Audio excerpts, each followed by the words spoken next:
mashinasini kech payt qilsa bo'lmasmikan? Nima deb o'ylaysizlar? Yo, baribir kunduzi qilgan yaxshimi? Mana shunaqa chaspik mahal, asfalt mana yangi, odamlar nima qilishni bilmayapti. Nima deb o'ylaysizlar? Bir vaqt oldin skorilar ham probkada qolib ketganda guvohi bo'ldim. Yangi asfalt, mana ko'rsanglar bo'ladi. Odamlar ham nima qilishni bilmayapti. Bardak to'polon. Yangi asfalt kech tuzib yo'lani mana shu mashinaga yurib ezib tashlayapti.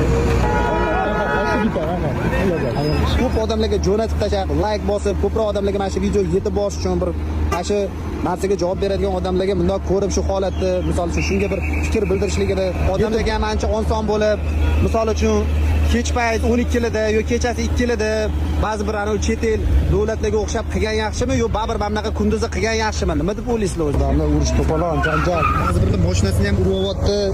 Endi mayli bir ham sinovotganda, mana bu yerda va odamlar nima bo'layotganini bilmayapti ko'pchilik. Mana avtobuslar ham juda ham qiynalyapti. Shu mashinasini kech payt qilsa bo'lmasmikan? Nima deb o'ylaysizlar? Yo, baribir kunduzi qilgan yaxshimi?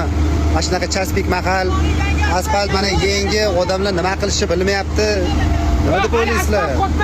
Bir vaqt oldin skorilar ham probkada qolib ketganda guvohi bo'ldim. Yangi asfalt, mana ko'rsanglar bo'ladi. Odamlar ham nima qilishni bilmayapti. Bardak to'polon.